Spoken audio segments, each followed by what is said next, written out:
여신도의 주일을 맞이해서 우리 여신도의 성가대가 훌륭한 찬양으로 하나님 앞에 영광을 돌리게 됨을 감사하고, 또 오늘 기도를 인도하시는 우리 장경의 여신도 총회장이나 또 성경 묵독하는 이종욱 권사님과 신종숙 권사님 모두들 하나님 앞에 사명을 잘 감당하게 됨을 감사하고 하나님께 영광을 돌려드립니다. 종교개혁 500주년을 맞이하면서 본교당 102회 총회에서는 종교개혁 500주년 말씀으로 새로지는 교회라고 하는 주제를 세웠습니다. 이번 총회 주제는 한 해 동안 전국의 모든 기장교회 1600교회 또 우리 모든 성도들이 보다 새롭고 성숙한 교회로 거듭나기 위해서 기도하며 노력하기로 다짐하겠다는 결단의 표현입니다. 오늘 특별히 여신도의 주일을 맞이하면서 본문 말씀을 통해서 말씀으로 세워지는 참 교회라는 주제로 함께 은혜를 나누기를 원합니다. 오늘 주어진 본문 두 곳 모두 다 하나님의 말씀과 관련이 있습니다. 이사야에서 본문 창조주 하나님의 능력과 솜씨를 유감없이 표현해주고 있습니다. 5절은 마치 창세기 1장처럼 천지 만물을 창조하신 분은 여호와 하나님이시고, 또 6절에서는 하나님께서 정의와 평화와 생명 사건의 새로운 일들을 펼쳐 나가시는 하나님이시라는 사실을 우리에게 보여주고 있습니다. 이러한 생명의 새로운 사건을 창조하는 데 있어서 그 동력은 5절 후반에 표현되어 있는 것처럼 주 하나님께서 이렇게 말씀하셨다입니다. 여기서 사용된 말씀이라고 하는 이 히브리어 아마르라고 하는 말은 단순한 대화나 안부인사 정도의 말이 아닙니다. 이것은 위력적인 행위를 말하고 있습니다. 아마르는 인간의 말과 언어의 한계를 뛰어넘는, 즉 사람의 이성이나 지각을 뛰어넘는 하나님의 능력과 역사를 의미합니다. 이렇게 새로운 역사를 창조해 나가시는 하나님께서 말씀을 통해서 종을 부리시고, 또 그 종으로 하여금 눈먼 자에게 눈을 뜨게 하고, 그리고 감옥에 갇힌 사람을 이끌어내고 흑암의 어두운 영창에 갇힌 이들을 풀어내는 일을 하도록 섭리하고 계신 것입니다. 여호와 하나님의 정체성은 바로 말씀을 통해서 새 일을 창조해 나가시는 것과 긴밀히 연결되어 있습니다. 요한복음 1장을 우리가 봉독했습니다. 1장에서 말씀은 태초에부터 하나님과 함께 계셨다고 선포하고 있습니다. 여기서 말씀은 하나님 자신을 의미합니다. 그 말씀 없이는 세상에 창조된 것이 하나도 없습니다. 그 말씀으로 세상이 창조되었고, 그리고 그 말씀에서 세상의 어둠을 정복하는 승리하는 빛이 나왔습니다. 말하자면 이 말씀은 악한 세력과 대적하고 정의와 평화, 생명을 창조해내는 빛인 것입니다. 이렇게 볼 때 이사야서에 나오는 아마르, 즉 말씀과 요한복음에 나오는 로고스, 말씀은 의미적으로 밀접한 관계가 있는 것입니다. 즉 말씀이 생명을 창조해내고 앞으로도 계속적으로 새로운 일들을 전개해 나가고 만들어 나간다는 것을 말씀하고 있습니다. 중요한 것은 이 말씀이 교회에 위탁되어 있다는 사실입니다. 다시 말하면 새로운 생명의 역사를 창조해 나가는 그 말씀이 교회에게 맡겨졌다는 사실입니다. 오늘 이사야 본문에 등장하는 종에게 의로운 일을 맡기셨다면, 그리고 요한복음 1장에서 어둠을 밝히는 빛이 예수 그리스도 자신이라고 할 때 그 예수님을 믿고 따르는 오늘 우리 성도들은 마땅히 그 말씀을 통해서 교회를 새롭게 해나가고 세상을 새롭게 해나가는 사명을 감당해야 될 줄로 믿습니다. 교회는 참 좋은 곳입니다. 교회를 통해서 우리는 창조주 하나님이 어떤 분인가를 배우게 되었고, 또한 예수 그리스도께서 우리를 위해서 십자가에 달려 죽으시고 우리를 죄와 사망에서 구원해 주신 그 사실을 알게 되었으며, 성령의 능력과 성령의 은밀한 작용을 체험하게 됐습니다. 하나님께서는 교회에 복음의 보문을 맡기셔서 성도들로 하여금 이 세상을 살아나가는 동안에 믿음의 목표에 이르도록 하셨습니다. 한마디로 하나님께서는 우리의 연약함을 무지를 도우시려고 우리의 눈높이에 맞춰서 교회를 세우시고 교회의 도움을 받아 우리 모두가 구원의 목표에 도달하도록 이끌고 계신 것입니다. 따라서 교회는 진리의 터전이요 진리의 기둥인 것입니다. 교회가 세상 사람들로부터 비난을 받고 있다면 그것은 교회에 몸담고 있는 성도들이 바른 삶을 살지 못하기 때문이옵시다. 하나님께서 세우신 원래의 교회는 결코 세상 사람들에게 비난받을 수 없는 참 교회인 것입니다. 우리는 교회의 본질과 나타나는 현상을 구분해 보아야 합니다. 종교개혁자들은 참된 교회란 말씀이 올바로 선포되는 교회로 정의했습니다.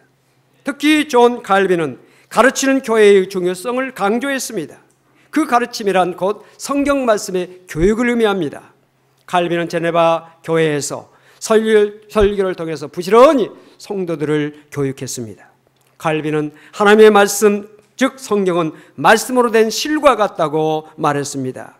우리가 어둠 속에서 헤맬 때 자신의 허리에 묶여있는 성경의 실을 감으면서 한 발자국 한 발자국 그 어둠의 미로를 벗어나는 것이 생명의 지혜요 살 수 있는 길이라는 사실을 알아야 합니다. 따라서 종교개혁자들은 오직 말씀으로만을 강조했습니다. 말씀의 울타리 안에서 머물며 그 말씀을 통해 생명의 지혜와 능력을 공급받는 것이야말로 성도가 이 세상에서 누리는 놀라운 특권이요 축복이 아닐 수가 없습니다. 교회의 가장 큰 직무와 또 의무는 무엇이겠습니까? 성도 한 사람 한 사람이 하나님의 말씀을 믿고 그 말씀을 붙잡고 예수 그리스도와 연합 속에서 경건한 삶을 살도록 도와주는 것이 교회의 의무요 직무인 것입니다. 지난 세기 영적 각성을 통해서 교회의 부흥이 일어났던 것도 말씀을 가르치고 배우면서부터였다는 사실을 우리는 알고 있습니다. 미국의 대각성 운동을 이끌었던 조나단 에드워드의 집회에서는 하나님의 말씀이 전할 때마다 많은 사람들의 눈물을 흘리며 눈물바다를 이루었습니다. 한국교회도 1907년 성령 부흥 대운동이 일어났을 때에도 부흥 사경회가 촉매자가 되었습니다. 우리가 세상의 유혹과 근심과 불안, 시험을 이기는 최상의 무기는 생명을 창조하시고 새 일을 이루어 나가시는 하나님의 말씀에 있다는 사실을 믿으시기를 바랍니다. 그래서 우리는 말씀을 부지런히 듣고 말씀을 부지런히 배우고 익히는 일을 해야 합니다. 가르침이 없는 교회는 참된 교회가 될 수가 없습니다. 우리는 교회라는 학교를 떠나서 구원의 진리를 배울 수가 없습니다. 교회라고 하는 학교는 우리가 어릴 때는 젖을 먹여주고 자랄 때는 매를 들고 가르치고 키우는 어머니입니다. 그래서 종교개혁자들은 성도의 어머니로서의 교회를 말했습니다. 그렇게 우리를 키우고 돌봤던 교회가 요즘 기르기 쇠한 것처럼 보인다고 해서 자녀로서 성장한 우리가 교회를 향한 자녀의 도리와 본분을 다하지 못한다면 그 책임이 과연 누구에게 있겠습니까? 교회가 새로운 생명의 동력 공장이 되게 하는 것도 또한 교회를 욕되게 하는 것도 우리가 어떻게 하느냐에 달려있다는 사실을 우리는 알아야 할 것입니다. 한국의 교회 역사 속에서 어둠을 밝히고 그리스도의 생명의 능력을 온몸으로 증언했던 사람들이 참 많이 있습니다만 오늘 여신도의 주일을 맞으면서 한 여성을 소개하고자 합니다. 바로 문준경 전도사입니다. 문준경은 1891년 전남 신안의 조그마한 섬에서 태어나 17살 때 신랑 얼굴도 모른 채 시집을 갔습니다. 10년이 돼도 아이를 낳지 못하자 남편에게 소박을 받았고 남편은 소실을 얻어 소실과 함께 살고 문준경은 버림을 받게 되었습니다. 눈물로 세월을 보내던 이 문준경은 시댁의 도움으로 목포로 이사를 했고 싹바느질을 하면서 겨우 생명을 연명했습니다. 문준경은 예수를 믿으면 삶의 기쁨과 감사가 넘친다는 말을 듣고 성결교의 유명한 부흥사인 이성목 목사님, 당시 전도사입니다. 초가집 한 간을 얻어서 개척을 시작한 북교동 성결교회에 출석하기 시작했습니다. 이성복 목사의 설교를 들으면서 문준경은 새로운 세상을 체험하게 됩니다. 마침내 그녀는 학습과 세례를 받고 개인 전도와 축구 전도의 열성을 보이는 성도가 됐습니다. 집사 직분을 받고 나서는 하나님께 나는 죽을 때까지 충성하겠다, 복음을 전하겠다고 다짐을 합니다. 서울로 가며 신학을 공부했고 전도사가 되어서 신안군 각 섬들을 돌아다니면서 11곳 섬에 교회를 개척을 했습니다. 문중영은 11곳 섬을 나룻배를 타고 돌아다니면서 열심히 전도했습니다. 그녀는 섬 주민들의 부탁으로 짐꾼 노릇이나 그리고 집 배운 노릇도 마다하지 않았습니다. 문 전도사는 얼마나 열심으로 걸어다녔든지 1년에 고무신을 9컬이나 달아 떨었더라고 합니다. 문 전도사의 기도는 정신병자 또한 중풍병자를 비롯해서 많은 병자를 고쳤습니다. 그녀에게는 섬 여의사라고 하는 별명이 붙었습니다. 6.25 전쟁이 일어나서 인민군이 신안까지 와서 기독교를 탄압했습니다. 문중경은 인민군의 탄압에도 불구하고 복음을 전하다가 1950년 10월 5일 중도의 백사장에서 인민군에 의해서 총살당하며 순교를 했습니다. 그녀의 나이 59세였습니다. 전남 신안 중도에 가면 문전도사를 기리는 순교비가 세워져 있습니다. 하늘의 미랄이 땅에 떨어져 주가 얼마나 많은 열매를 맺을 수 있는가를 우리는 문전도사를 통해서 확인하게 됩니다.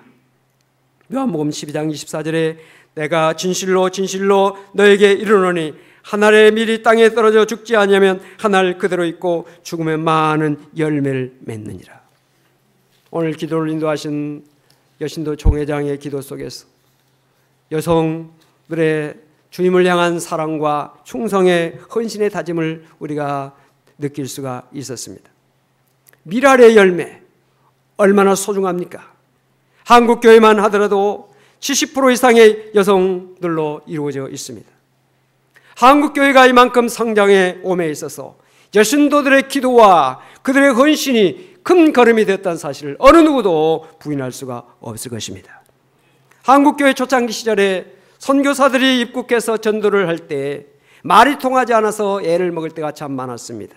그때 선교사들을 잘 도왔던 전도 활동을 했던 여성들이 있었습니다. 일명 전도부인이라고 하는 여성들이었습니다.